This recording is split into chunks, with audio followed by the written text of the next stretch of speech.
അത്യുന്നതന്റെ നാമത്തിന് മഹത്വം ഉണ്ടായിരിക്കട്ടെ. അത്യുന്നതൻ ജഡം ധരിച്ചെത്തിയ മനുഷ്യനായി വന്ന നസ്രയനായ യേശുവിന്റെ സത്യ ഏകദൈവത്തിന്റെ നാമത്തിന്, ബൈബിളിലെ ദൈവം ഏകദൈവമാണ്, ഏകദൈവത്തിന്റെ നാമത്തിന് എന്നും എന്നേക്കും മഹത്വം ഉണ്ടായിരിക്കട്ടെ. നിങ്ങളോടൊരു വലിയ കാര്യം ചെയ്യാൻ ദൈവം പറഞ്ഞാൽ നിങ്ങൾ എന്താണ് ചെയ്യുന്നത്? ദൈവം പറയുകയോ അല്ലെങ്കിൽ നിങ്ങളുടെ ജീവിതത്തിൽ നിങ്ങളുടെ മുമ്പിലുള്ള ഒരു കാര്യമാണ്, നിങ്ങളെ കൊണ്ട് ചെയ്യാൻ പറ്റത്തില്ലാത്ത, നിങ്ങൾക്ക് യോഗ്യതയില്ല, നിങ്ങൾക്ക് കഴിവില്ല അങ്ങനെ ഒരു കാര്യം ചെയ്യാൻ, എന്തായിരിക്കും നിങ്ങളുടെ പ്രതികരണം? എന്തായിരിക്കും നിങ്ങളുടെ ചിന്തകളിൽ വരുന്നത്? എന്നെക്കൊണ്ട് പറ്റത്തില്ല, ഇതെങ്ങനെ സാധിക്കും, ഇതെങ്ങനെ കഴിയും എന്നുള്ള ചിന്തകളൊക്കെ നമ്മളെ അലട്ടുമ്പോൾ ബൈബിളിലുള്ള വലിയ സാരാംശങ്ങൾ നിങ്ങളെ ശക്തിപ്പെടുത്താൻ ഉതകുന്നതാണ്. അത്തരമൊരു കാര്യമാണ് ഇന്ന് ഞാൻ പറയാൻ ഈ മെസ്സേജിൽ കൂടി ആഗ്രഹിക്കുന്നത്. Speak to the children of Israel. Israel മക്കളോട് പറയേണ്ടത് എന്തെന്നാൽ, ഈ ഒരു വാക്കുകൾ, ഈ ഒരു ഫ്രേസ് നമ്മൾ ഏറ്റവും കൂടുതൽ കാണപ്പെടുന്നത് പഴയ നിയമ പുസ്തകങ്ങളിലാണ്.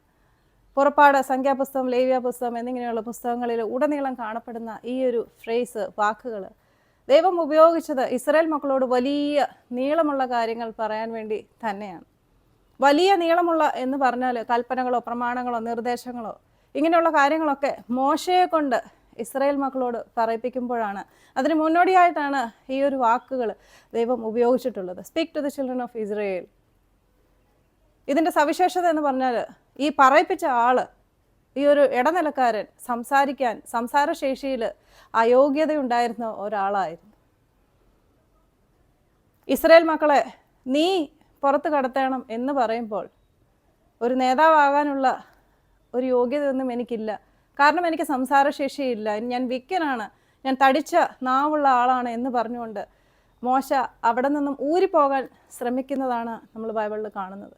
എന്നാൽ ഇതൊന്നും എനിക്ക് ബാധകമല്ല എന്നുള്ള രീതിയിൽ തന്നെയാണ് ദൈവം മോശയോട് പിന്നെയും സംസാരിക്കുന്നത്. ഞാൻ നിന്നോട് കൂടെ ഇരിക്കും, ആരാണ് മനുഷ്യർക്ക് അധരങ്ങൾ സൃഷ്ടിച്ചത് എന്നൊക്കെ പറഞ്ഞ് ആശ്വസിപ്പിക്കാൻ ശ്രമിക്കുന്നുവെങ്കിലും പിന്നെയും മോശ ദൈവത്തോട് പറയുകയാണ്, നിനക്ക് ബോധിച്ച മറ്റൊരാളെ നീ തിരഞ്ഞെടുക്കാമോ എന്ന്. അതിനുശേഷം മോശയെ ശക്തീകരിക്കുകയാണ്, നിന്റെ അധരത്തോടും നിന്റെ സഹോദരനായ അഹരോന്റെ അധരത്തോടും കൂടെ ഞാൻ ഇരിക്കും, നീ പറയേണ്ടത് ഞാൻ നിന്നോട് കൽപ്പിക്കും എന്ന് പറഞ്ഞ് പിന്നീട് പറയുകയാണ്, ഒരു വടിയും കൂടെ കൈ കൊടുക്കുകയാണ്. എന്നിട്ട് പറയുന്നു, നിന്നെക്കൊണ്ട് ഞാൻ വലിയ കാര്യങ്ങൾ ചെയ്യിക്കാൻ പോവുകയാണ്, ഫറവോനോട് പോയി പറയുക, ഇസ്രായേൽ മക്കളെ വിട്ടയക്കുക. അപ്പൊ ഇവിടെ നമ്മൾ കാണുന്നത് ഒരു ലീഡറിന്, ഇസ്രായേൽ മക്കളെന്ന വലിയ വൻ സമൂഹമായിരുന്ന ആ ഒരു ജനതയെ പുറത്തു കടക്കാൻ ഉണ്ടായിരുന്ന ആ ഒരു ലീഡറിന് വേണ്ട ഒരു സവിശേഷതയും ഇല്ലാതിരുന്ന ആൾ തന്നെയാണ് മോശ.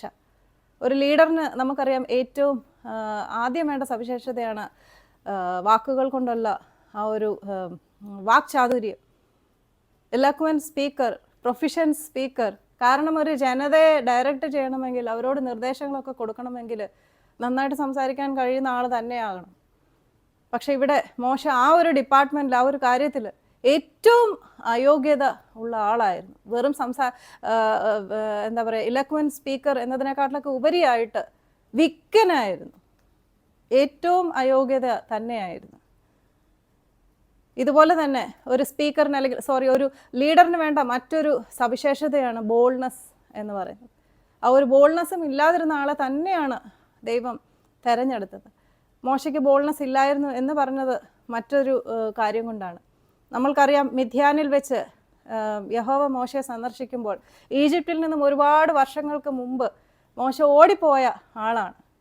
നീയല്ലേ ഒരാളെ കൊന്നത് എന്ന് രണ്ട് ഇസ്രായേൽ മക്കൾ ചോദിക്കുമ്പോൾ, ഫറവോൻ ഇതറിഞ്ഞാൽ എന്നെ കൊന്നു കളയുമല്ലോ എന്നുള്ള ഭീതി കൊണ്ട്, പേടി കൊണ്ട് അവിടുന്ന് ഒളിച്ചോടി പോകുന്ന മോശയോടാണ് പിന്നീട് പിൽക്കാലത്ത് യഹോവ പറയുന്നത്, ഈ ഫറവോനോട് പോയി പറയുക, ഇസ്രായേൽ മക്കളെ വിട്ടയക്കുക. അപ്പോൾ തീർത്തും കഴിവില്ലാതിരുന്ന, ആ ഒരു ലീഡറാകാനുള്ള, നേതാവാകാനുള്ള ഒരു യോഗ്യതയും ഇല്ലാതിരുന്ന ആളെ തന്നെയാണ് ദൈവം തെരഞ്ഞെടുത്തത് വലിയ കാര്യങ്ങൾ ചെയ്യാൻ വേണ്ടി. ഒരു വിധത്തിൽ ദൈവം പറയുകയായിരുന്നു, നിനക്ക് കഴിവില്ല എന്ന് എനിക്കറിയാം, പക്ഷേ എനിക്ക് കഴിയുമല്ലോ. ഈ ഒരു സ്ക്രിപ്ചറിനെ കുറിച്ച് അല്ലെങ്കിൽ ഈ ഒരു കാര്യത്തെക്കുറിച്ച് ആലോചിച്ചപ്പോൾ എൻ്റെ മനസ്സിൽ പെട്ടെന്ന് വന്ന ഒരു വാക്യമാണ് 2 കൊരിന്ത്യർ 12-9 വാക്യം. എല്ലാവർക്കും അറിയാവുന്ന ഒരു വാക്യമാണ്, ഒരുപാട് പ്രസംഗിക്കപ്പെട്ട വാക്യം തന്നെയാണിത്. ഈ ഒരു വാക്യം എന്ന് പറഞ്ഞാൽ, എൻ്റെ കൃപ നിനക്ക് മതി, ബലഹീനതയിൽ എൻ്റെ ശക്തി തികഞ്ഞു വരുന്നു. പലപ്പോഴും കഷ്ടപ്പാടാണോ സങ്കടമാണോ അവൻ്റെ കൃപ മതി എന്ന് പറയുന്ന ആ ഒരു ആറ്റിറ്റ്യൂഡോട് കൂടിയാണ് പലപ്പോഴും ഈ ഒരു വചനം ഏറ്റവും കൂടുതൽ ഒരുപക്ഷെ പ്രസംഗിക്കപ്പെട്ടിട്ടുള്ളത്, ഇൻ്റർപ്രറ്റ് ചെയ്യപ്പെട്ടിട്ടുള്ളത്. എന്നാൽ ഇതിൻ്റെയൊക്കെ പിന്നിലുള്ളത് നിന്റെ ബലഹീനതയിൽ എൻ്റെ ശക്തി തികഞ്ഞു വരുന്നു, നിന്റെ ശക്തിയില്ലായ്മയിൽ എൻ്റെ ശക്തി തികഞ്ഞ് വരുന്നു. നമ്മുടെയൊക്കെ കഴിവുകേടിൽ അവൻ്റെ കഴിവ്, അവൻ്റെ ശക്തി, അത്യുന്നതൻ്റെ ശക്തി തികഞ്ഞു വരുന്നു എന്നത് തന്നെയാണ്. പലപ്പോഴും ഇത്തരം കാര്യങ്ങളൊക്കെ നമ്മൾ മനസ്സിലാക്കാൻ വൈകിപ്പോകുന്നു, മനസ്സിലാക്കുന്നതേയില്ല. എങ്കിലും ദൈവമക്കൾ ശ്രദ്ധിച്ച് മനസ്സിലാക്കുക. ഈ ബൈബിളിലുള്ള എല്ലാ സ്ക്രിപ്റ്റേഴ്സിലും നമ്മൾ കാണുന്നത് ഇത് തന്നെയാണ്. വലിയ കാര്യങ്ങളൊക്കെ നടത്താൻ ദൈവം എന്നും തിരഞ്ഞെടുത്തിട്ടുള്ളത് ശക്തിയില്ലാത്ത, യോഗ്യതയില്ലാത്ത, ബലഹീനരായ, കഴിവുകെട്ടവരെ തന്നെയാണ്. കാരണം ദൈവം മനുഷ്യരുടെ കഴിവല്ല നോക്കുന്നത്. അവന് മനുഷ്യരുടെ കഴിവല്ല വേണ്ടത് പ്രവർത്തിക്കാൻ. അത് പ്രവർത്തിക്കാനുള്ള, അല്ലെങ്കിൽ അവനെ കേൾക്കാനുള്ള, അവനെ പിന്തുടരാനുള്ള ഒരു സന്നദ്ധത മാത്രമാണ് ദൈവത്തിന് ആവശ്യമായിട്ടുള്ളത്. ഈ സന്നദ്ധത എന്ന് ഞാൻ പറയുമ്പോൾ ഇവിടെ ഞാൻ പറഞ്ഞത്, മോശയോട് ദൈവം പറഞ്ഞിട്ടും മോശ പിന്നെയും അവിടുന്ന് ഓടിപ്പോകുന്നില്ല. തനിക്ക് കെൽപ്പില്ല എന്നുള്ള കാര്യം ദൈവത്തോട് പറഞ്ഞിട്ടും അതൊന്നും മാനിക്കാതിരുന്ന, അതൊന്നും എനിക്ക് ബാധകമല്ല എന്ന് പറഞ്ഞുകൊണ്ട് മോശയെ ശക്തീകരിച്ച ദൈവത്തിൻ്റെ വാക്കുകൾ കേട്ട് മോശ മുമ്പോട്ട് നടക്കുകയാണ് ഉള്ളത്. മോശ പിന്നീട് ഓടിപ്പോകുന്നില്ല. പണ്ട് ഓടിപ്പോയതുപോലെ തന്നെ അതേ കഴിവ് മോശ ദൈവത്തോട് പറയുന്നത് ഒരു വളരെ നല്ല ഒരു രീതിയിൽ തന്നെയാണ് നമ്മൾ വായിക്കുന്നത്. എന്ന് പറഞ്ഞാൽ ഇതിനു മുമ്പും ഇന്നും നീ എന്നോട് സംസാരിക്കുന്നതിന് മുമ്പും ഇപ്പോഴും എൻ്റെ നാവ് തടിച്ചതാണ്, എനിക്ക് വിക്കാണ് എന്നാണ്. മോശയുടെ വിക്ക് ഒരുപക്ഷെ ദൈവത്തിന് മാറ്റാമായിരുന്നു, മാറ്റിയില്ല. കാരണം ദൈവത്തിനറിയാം നിങ്ങളുടെ ബലഹീനതകളിൽ എൻ്റെ ശക്തി തികഞ്ഞു വരും. യോഗ്യതയില്ലാത്തവരെ, കഴിവില്ലാത്തവരെ, ശക്തിയില്ലാത്തവരെ തന്നെയാണ് ദൈവത്തിന് ആവശ്യം. കാരണം അവൻ്റെ ശക്തി, അത്യുന്നതൻ്റെ ശക്തി പ്രകടിപ്പിക്കണമെങ്കിൽ, അവൻ്റെ ശക്തി കാണിക്കണമെങ്കിൽ കഴിവുകെട്ടവരെ, പൊട്ടപാത്രങ്ങളെ തന്നെയാണ് ദൈവം എന്നും തിരഞ്ഞെടുത്തിരിക്കുന്നത്. ഇന്നും യേശുവിനെ പകരാൻ അവൻ തിരഞ്ഞെടുക്കുന്നത് പൊട്ട പാത്രങ്ങളെ തന്നെയാണ്, ബ്രോക്കൺ ജാർസിനെ തന്നെയാണ് ദൈവം തിരഞ്ഞെടുക്കുന്നത്. കാരണം ഇല്ലാത്തടത്താണ് അവന് നിറയ്ക്കാൻ കഴിയുന്നത്. ശക്തി ഇല്ലാത്തടത്ത് അവൻ്റെ ശക്തി നിറയ്ക്കാൻ, യോഗ്യത ഇല്ലാത്തടത്ത് അവൻ്റെ യോഗ്യത നിറയ്ക്കാൻ ഒരു ഇല്ലായ്മ, ഒരു കഴിവില്ലായ്മ അവൻ ആവശ്യം തന്നെയാണ്. ഈ ഒരു കാര്യം പറഞ്ഞുകൊണ്ട് ഒരു കാര്യം കൂടെ ഓർമ്മിപ്പിക്കുന്നു. മുമ്പനാണ്, വമ്പനാണ്, കൊമ്പനാണ് എന്നുള്ള മനസ്സാണ് നമ്മൾക്കുള്ളതെങ്കിൽ ദൈവത്തിൻ്റെ ശക്തി പകരാൻ നമ്മളിൽ സ്ഥലമില്ല എന്നുള്ളതും കൂടെ ഓർമ്മിപ്പിക്കുന്നു. ഇത് ഒരു തരത്തിൽ നമ്മളെ ഹമ്പിൾ ചെയ്യിപ്പിക്കാൻ വേണ്ടിയുള്ള ഒരു കാര്യം കൂടെ തന്നെയാണ്. നിന്റെ ശക്തിയാൽ, നിന്റെ കഴിവാൽ ഞാൻ ചെയ്യുന്നതെല്ലാം നിന്റെ കഴിവ് കൊണ്ട് തന്നെയാണ് എന്നുള്ള ആ ഒരു അക്നോളജ്മെൻറ്റിനും നമ്മളെ ഇത് സഹായിക്കുന്നതാണ്. ദൈവത്തിന് എന്നും ഇഷ്ടമുള്ള ഒരു കാര്യമാണ് ദൈവത്തെ അക്നോളജ് ചെയ്യുന്ന, അല്ലെങ്കിൽ അവനോട് ഗ്രാറ്റിറ്റ്യൂഡ് കാണിക്കുന്ന ഒരു ഹൃദയം, ഒരു മനസ്സ് എന്നുള്ളത്. അപ്പോൾ മോശയുടെ ഈ ഒരു സ്ക്രിപ്ചർ എന്ന് പറഞ്ഞാൽ കഴിവുകെട്ടവരെയും വലിയ കാര്യങ്ങൾക്കായിട്ട് തിരഞ്ഞെടുക്കുന്ന ദൈവത്തെ കാണിക്കുന്ന ഒരു സ്ക്രിപ്ചർ തന്നെയാണ്. ഇതുപോലെ തന്നെ മറ്റൊരു അവസരത്തിൽ നമ്മൾ കാണുന്നുണ്ട് യിരെമ്യാ പ്രവാചകൻ. ഇസ്രായേൽ കണ്ട വലിയ പ്രവാചകന്മാരിൽ ഒരാളായിരുന്നു യിരെമ്യാ പ്രവാചകൻ. എന്നാൽ യിരെമ്യാ പ്രവാചകനെ ഞാൻ നിന്നെ ജനതകളുടെ പ്രവാചകനാക്കി നിയമിച്ചിരിക്കുന്നു എന്ന് പറയുമ്പോൾ യിരെമ്യാ പ്രവാചകൻ ബാലനായിരുന്നു. പ്രവാചകന്മാരോടുള്ള ഇസ്രായേൽ മക്കളുടെ ആ ഒരു മൈൻഡ് സെറ്റൊക്കെ നന്നായിട്ട് അറിയാമായിരുന്ന ആ യിരെമ്യാ പ്രവാചകൻ ദൈവത്തോട് ചോദിക്കുന്നുണ്ട്, ഞാൻ വെറും ഒരു ബാലനാണല്ലോ, ഞാൻ എങ്ങനെ പോയി നിന്റെ പ്രവചനം പറയും? യഹോവ യിരെമ്യാ പ്രവാചകനോട് പറയുന്നുണ്ട്, നീ ബാലനാണെന്ന് നീ പറയരുത്. ഞാൻ നിന്നോട് പോകേണ്ടടുത്ത് നീ പോകേണ്ടത് തന്നെയാണ്, ഞാൻ പറയേണ്ട കാര്യം നീ പറയേണ്ടത് തന്നെയാണ്. നിന്നെ അവരിൽ നിന്ന് വിടുവിക്കാൻ ഞാൻ നിന്നോട് കൂടെയിരിക്കും. For I will be with you to deliver U.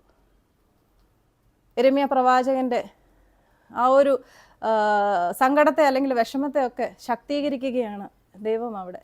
നിനക്ക് കഴിവില്ല, നിനക്ക് ഭയമുണ്ട് എന്ന് എനിക്കറിയാം, പക്ഷേ നിന്നെ ശക്തീകരിക്കാൻ ഞാനുണ്ടാകും നിന്നോട് കൂടെ. ഇത് തന്നെയാണ് നമ്മൾ പല സ്ക്രിപ്റ്റേഴ്സിലുമൊക്കെ കാണുന്നത്. ഞാൻ ഒരുപാട് റിപ്പറ്റേഷനായിട്ട് പറയുന്നില്ല. വംശങ്ങളുടെ പിതാവായിട്ട് തിരഞ്ഞെടുത്തതും ഒരു മക്കൾ പോലും ഇല്ലായിരുന്ന ആളെയാണ്. 100 കണക്കിന് മക്കളുള്ള ആളെ വംശങ്ങളുടെ പിതാവായിട്ട് തിരഞ്ഞെടുത്തിരുന്നെങ്കിൽ ഇന്ന് 1000 വർഷങ്ങൾക്ക് ശേഷവും വംശങ്ങളുടെ പിതാവിനെ തിരഞ്ഞെടുത്തത് മക്കളില്ലാത്ത ആളായിരുന്നു എന്ന് ആരും പറയത്തില്ലായിരുന്നു. അത്യുന്നതൻ്റെ ശക്തി കാണിക്കാൻ വേണ്ടി കഴിവുകെട്ടവരെയും അയോഗ്യരായവരെയും ഇല്ലായ്മക്കാരെയും ഒക്കെ തിരഞ്ഞെടുക്കുന്നത് അത്യുന്നതൻ്റെ ഒരു സവിശേഷത തന്നെയാണ്. മനുഷ്യരുടെ കഴിവിലല്ല, അത്യുന്നതൻ്റെ ശക്തിയാണ് അവനെന്നും കാണിക്കുന്നത് അല്ലെങ്കിൽ കാണാൻ ആഗ്രഹിക്കുന്നത്. ഗോലിയാത്തിനെ വകവരുത്താൻ തിരഞ്ഞെടുത്തതും വെറും ആട്ടിടെ ബാലനായിരുന്ന ദാവീദിനെയാണ്. ഗോലിയാത്തിനെക്കാട്ടിൽ വലിയ ഒരു ധീരനായ സാഹസികനായ ഒരു ഭടനെ എവിടുന്നെങ്കിലും യഹോവയ്ക്ക് ഇറക്കാമായിരുന്നു. പക്ഷെ അപ്പോഴും അത്യുന്നതൻ്റെ ശക്തി കാണിക്കാൻ വേണ്ടി, ദൈവമാണത് ചെയ്തത്, ഇതിൻ്റെ പിന്നിലുള്ളത് അവൻ്റെ ശക്തിയാണ് എന്നത് കാണിക്കാൻ വേണ്ടി തന്നെയാണ് വെറും ബാലനായിരുന്ന ദാവീദിനെ തിരഞ്ഞെടുത്തത്. ഈ ഒരു കാര്യങ്ങളൊക്കെ പറഞ്ഞുകൊണ്ട്, ഈ ഉദാഹരണങ്ങളൊക്കെ പറഞ്ഞുകൊണ്ട് കഴിവുകെട്ട, യോഗ്യതയില്ലാത്ത, ക്വാളിഫിക്കേഷൻ ഇല്ലാത്ത, സ്കിൽഡ് അല്ലാത്ത, മറ്റുള്ളവരുടെ മുമ്പിൽ മതിപ്പില്ലാത്ത, ആൾബലമില്ലാത്ത ആളാണ് ഞാൻ എന്ന് പറഞ്ഞ് സങ്കടപ്പെട്ടിരിക്കുന്ന ആരെങ്കിലും ഉണ്ടെങ്കിൽ ഈ വചനം കേട്ട്, ഈ ഒരു മെസ്സേജ് കേട്ട് നിങ്ങളും വിശ്വസിക്കുക. നിങ്ങളുടെ കഴിവുകേടിൽ അവൻ്റെ കഴിവ് തികഞ്ഞു വരുന്നു എന്ന് മനസ്സിലാക്കുക. നിങ്ങളുടെ ബലഹീനതകളിൽ അവൻ്റെ ശക്തി തികഞ്ഞു വരുന്നു എന്ന് മനസ്സിലാക്കുക. അവൻ്റെ സാന്ത്വനം നിങ്ങൾ അനുഭവിക്കുന്ന അവഗണനകളുടെ മേൽ തികഞ്ഞു വരുന്നു. ദൈവം എന്നും കഴിവുകെട്ടവരെയും വീക്കായിട്ടുള്ള ആൾക്കാരെയും ഒക്കെ മാനിച്ച ആൾ തന്നെയാണ്.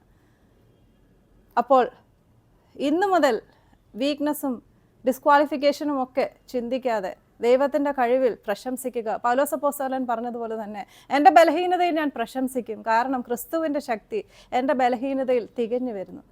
Four his grace is enough for me, sufficient for me. His power is perfected in my weakness. His power is perfected in my weakness. വീക്കായിട്ടുള്ള ആളാണെങ്കിൽ, യോഗ്യതയില്ലെങ്കിൽ ശ്രദ്ധിക്കുക. നിങ്ങളുടെയൊക്കെ ജീവിതത്തിലും അവൻ്റെ കഴിവ് നിങ്ങളിൽ പകരാൻ, അവൻ്റെ ശക്തി നിങ്ങളിൽ പകരാൻ അവൻ ആഗ്രഹിക്കുന്നു. അതിനുവേണ്ടി വെയിറ്റ് ചെയ്യുക, അതിനുവേണ്ടി വിശ്വസിക്കുക. So come fall in love with Jesus and fall in love with the word of God.